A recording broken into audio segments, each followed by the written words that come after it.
John Gilbert here from Newcarpicks.com. You can read all kinds of reports over the last 15-20 years on that. But today's topic, the Hyundai Ioniq. And it's really an impressive car. It's a hybrid or a plug-in hybrid or an all-electric vehicle. It comes three ways, you choose. This one happens to be the basic hybrid, and I drove it from Duluth, Minnesota to Minneapolis and back yesterday without getting any fuel. And it showed 52.1 miles per gallon. It gets actually even better in town. It's a very efficient hybrid and it's kind of unique if you're used to the Prius and so forth. But I'll show you. First of all, the design is excellent. And this, I'm going to show you under the hood here first. You see this area here, it seems very narrow from the cowling to the grill because it is. What they've done is they noticed that a lot of hybrids were built into cars that were already prepared for V6 engine, had a lot of useless space, wasted space up under the hood. They decided to use that space better. They made this much smaller. They have a four-cylinder, 1.6 liter Atkinson cycle four-cylinder. It's a great engine.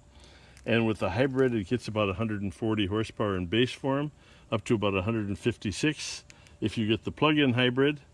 And that one has a lot more range and a lot more power. But here's the interesting thing Hyundai did that's kind of unique. When they moved that, shortened the area under the hood, they used that length in the interior. So they spread the interior much longer. And if you look here, there's actually really good room inside this car. This is a compact, remember. It competes with other compacts like the Civic in size and the Corolla and so forth, Mazda 3. But you look at the back seat, there's still an amazing amount of room in the back seat. Now in actual volume, they have a measurement system they use in the government for EPA.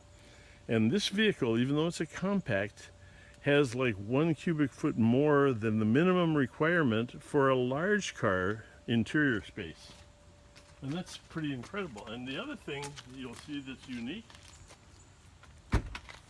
is in the trunk. It's a large trunk, spacious, and it's deep. Well, again, a lot of Priuses and other vehicles, the Prius is kind of the standard. They have a very shallow trunk because they have the big heavy battery pack under that trunk floor. But in this car, they have a really high-tech lithium-ion polymer battery pack made by LG, which is also South Korean as the car is. They locate it under the rear seat. Well, it does two things. It allows you to have a large trunk. It's not in a space where you need the space because you've got it. And the other thing is, it gives it a surprising handling agility that almost feels the way a mid-engine car feels. I mean, it adds to the weight distribution being centrally located instead of the tail wagging the dog type thing. It has custom-made Michelin tires that were designed for this car. So for $27,000, the base hybrid is a very impressive car. This one is loaded to test, sunroof and everything, and it's about $31,000. The plug-in hybrid is a little more. The full electric, I've driven all three of them. They're very impressive. But this car might be the best plain hybrid on the market. John Gilbert, Newcarpicks.com.